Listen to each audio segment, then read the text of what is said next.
कठिन भारत भूगोल कक्षा 9। आज हमारा दूसरा पाठ है भारत का भौतिक स्वरूप। बच्चों, हमारा भारत का भौगोलिक क्षेत्र विशाल है। हम जानते हैं हमारे भारत के भौगोलिक क्षेत्र में विभिन्न स्थलाकृतियाँ हैं। कहीं ऊंचे ऊंचे पर्वत हैं, कहीं मैदान हैं, कहीं मरुस्थल है, कहीं द्वीप स्थित हैं। तो इस तरह से हमारे भारत को जो है इस तरह से 6 भागों में बांटा गया स्थलीय विभिन्नता के आधार पर। जब पहला है हिमालय पर्वत श्रृंखला, उसके दक्षिण की ओर जाते हैं उत्तर का मैदान, फिर उससे नीचे दक्षिण की ओर जाते हैं प्रायद्वीपीय पठार, फिर भारतीय मरुस्थल, और पूर्व और पश्चिम बिल्कुल दक्षिणी भारत में जाते हैं। पूर्व और पश्चिम की ओर समुद्र हैं, तो वो तटीय मैदान हो गया, और उससे नीचे आते हैं द्वीप समूह। आज हम जो बात करने वाले हैं वो हिमालय पर्वत के बारे में बात करने वाले हैं। तो हिमालय पर्वत को हम अपने मानचित्र के माध्यम से समझने का प्रयास करेंगे। ये बच्चों, भारत के मानचित्र में ये हिमालय पर्वत दिखाया गया है पूरा। ये धनुषाकार आकृति का है, पूरे धनुष की तरह, या चापाकार आकृति भी कहते हैं।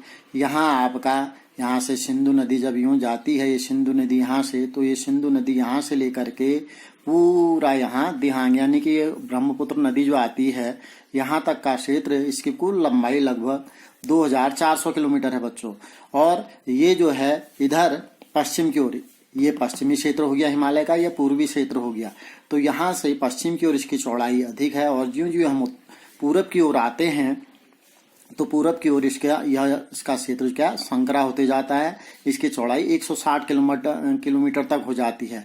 और यहाँ जो पर्वत शिखर जो पूरब की ओर से यहाँ पश्चिम की ओर कम ऊंचे हैं, और जो हमारे प्रमुख पर्वत शिखर हैं विश्व के सबसे ऊंचे ऊंचे, वो पूरब की ओर ही स्थित हैं। और जब ये हिमालय फिर यहाँ से दक्षिण की ओर आता है तो ये छोटी छोटी पहाड़ियों में यहाँ यूं करके, और यहाँ म्यांमार से होकर गुजरता है।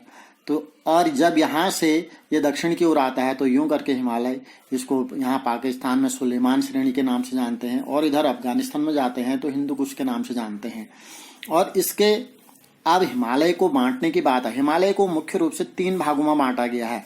इसका सबसे ऊपरी भाग जो है बच्चों, इसमें दिखाए हम, ये मानचित्र में दिखाते हैं, इसमें मैंने ये लाइनों के द्वारा दिखा रखा है। सबसे ऊपर जो है नीली लाइन से जो दिखाया गया है, ये है बृहद हिमालय या हिमाद्री या आंतरिक हिमालय या महान हिमालय के नाम से जानते हैं। और उसके बीच के भाग को मध्य हिमालय के नाम से जानते हैं, और सबसे नीचे के हिमालय को हम किससे शिवालिक हिमालय के नाम से जानते हैं। इसके बाहर का क्षेत्र जो ये वाला क्षेत्र है बच्चों, ये ट्रांस हिमालय में आता है। ये कौन से हिमालय में आता है? ट्रांस है।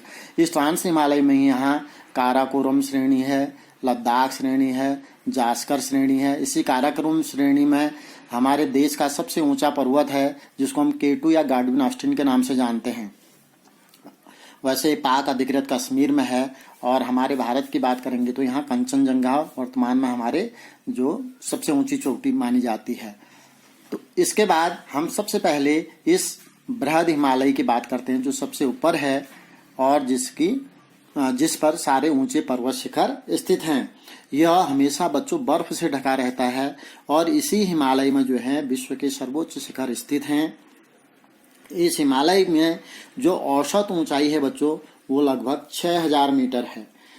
और इसमें जो मुख्य पर्वत शिखर है बच्चों, विश्व की सबसे ऊंची पर्वत चोटी एवरेस्ट 8848 मीटर इसमें है। उसके बाद कंचनजंगा है इसमें 8598 मीटर, मकालू है 8491 मीटर, अन्नपूर्णा है 8078 मीटर, धौलागिरी है 8172 मीटर। उसके बाद यहाँ गुरुला मंदाता है 7728, और उसके बाद हमारे उत्तराखंड में है यहाँ नंदा देवी 7817, उत्तराखंड में कामेट है 7756। ये मुख्य हैं। इसमें से ये नंदा देवी और ये कामेट और कंचनजंगा को छोड़ दें तो ये सारे पर्वत नेपाल में स्थित हैं, और नेपाल में एवरेस्ट को सागर माथा के नाम से जाना जाता है।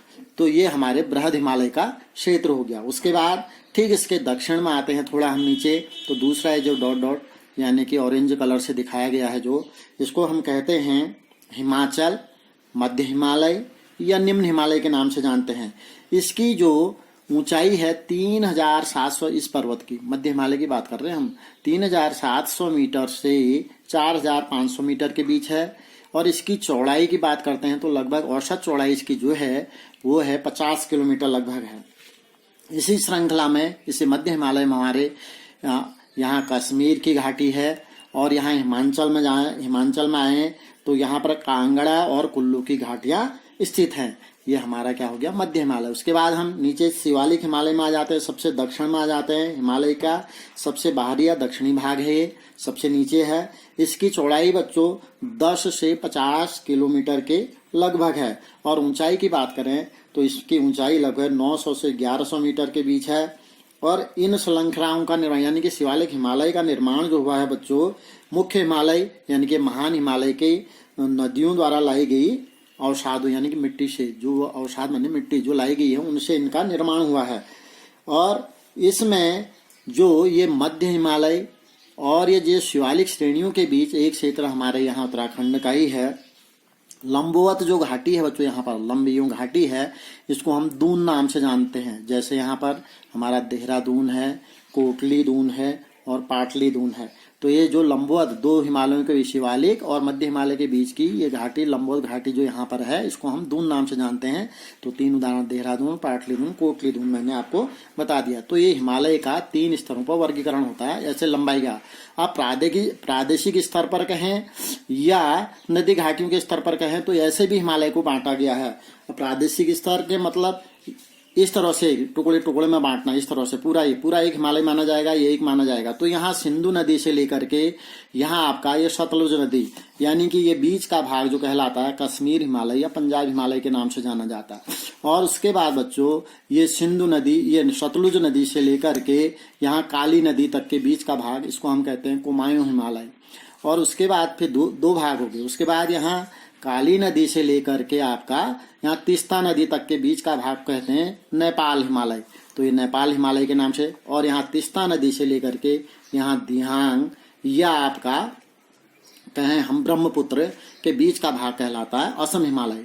अब यहाँ अरुणाचल प्रदेश में यहाँ है, तो असम हिमालय हम यहाँ क्यों कह रहे हैं इसको, क्योंकि ये अरुणाचल प्रदेश बच्चों पहले असम का ही भाग हुआ करता था, ये बाद में अलग राज्य बना, इसलिए हम इसको असम नाम से ही जानते हैं। और जब ये हिमालय दक्षिण की ओर आता है तो बच्चों यहाँ छोटी छोटी पहाड़ियों में बढ़ जाता है। जैसे यहाँ पर अरुणाचल प्रदेश में इसको हम पटकाई बुम नाम से जानते हैं, और फिर नीचे नागालैंड में आ जाते तो नागा पहाड़ी के नाम से जानते हैं, मणिपुर में आ जाते तो मणि पहाड़ियों के नाम से जानते हैं, मणिपुरी पहाड़ी, और नीचे मिजोरम में आ जाते हैं तो मिजो पहाड़ियों के नाम से। और यहाँ मेघालय में यही पहाड़ियाँ गारो, खासी और जयंतियाँ हैं। और यहाँ म्यांमार से जो हमारी सीमा बनाता है बच्चों, यहाँ पर ये म्यांमार, ये हमारा देश हो गया इधर, और इसके पूर्व में म्यांमार, इसको अराकान योमा पर्वत के नाम से जाना जाता है। इसका नाम अलग पड़ गया, हम पूर्वी हिमालय कहते हैं, ये अराकान योमा पर्वत कहलाता है। तो इस तरह से हमने हिमालय के बारे में जाना। इसके बाद हम हिमालय का निर्माण कैसे हुआ ये जानेंगे। देखिए बच्चों, शुरू में 2 महाद्वीप थे। ऊपर के भाग को हम अंगारा लैंड कहते थे, नीचे के भाग को हम कहते थे गोंडवाना लैंड। इसी गोंडवाना लैंड में हमारे प्रायद्वीपीय भारत का जो नीचे दक्षिण का भाग है, पठारी भाग, ये था। और ऊपर इसमें यूरेशियन प्लेट थी। पृथ्वी अनेक प्लेटों में बटी हुई है बच्चों। तो इन 2 प्लेटों के बीच में बच्चों टैथिस सागर था। अब इसको जानने से पहले हम थोड़ा सा पृथ्वी प्लेटों में गतियां क्या होती हैं इसको जाने। देखो बच्चों, ये प्लेटें हैं हमारी, ये 2 प्लेटें हैं। जब ये प्लेटें एक दूसरे के नजदीक आती हैं, अगर मैं इनको प्लेट मान लूं, ये 2 प्लेट मान लूं, ये एक दूसरे के ऐसे नजदीक आ रही हैं, तो इसको हम कहते हैं अभिसारी गति। इसको हम क्या कहेंगे, अभिसारी। ये प्लेट इधर आती है, दोनों के नजदीक आती है, अभिसारी गति। और जब यही प्लेट एक दूसरे से दूर जाती हैं तो इनको हम कहते हैं अपसारी गति। और यही प्लेट जब एक दूसरे से ऊपर यूं खिसकती या यूं खिसकेंगी, ऊपर नीचे खिसकती हैं, तो इसको हम कहते हैं रूपांतरित गति। अब देखिए, अभिसारी गति जब होती है, 2 प्लेटें आती हैं, इनके बीच का भाग में जो अवसाद वगैरह होगा तो ये बीच में दबाव से क्या होगा, ये ऊपर उठने लगेगा। और जब ये प्लेटें एक दूसरे से दूर जाएंगी तो क्या होगा, बीच में धस जाएगा, तो ये नीचे गड्ढा जैसा बन जाएगा। तो इस तरह से इन गतियों के कारण भी पृथ्वी की प्लेटों में अंतर आता है।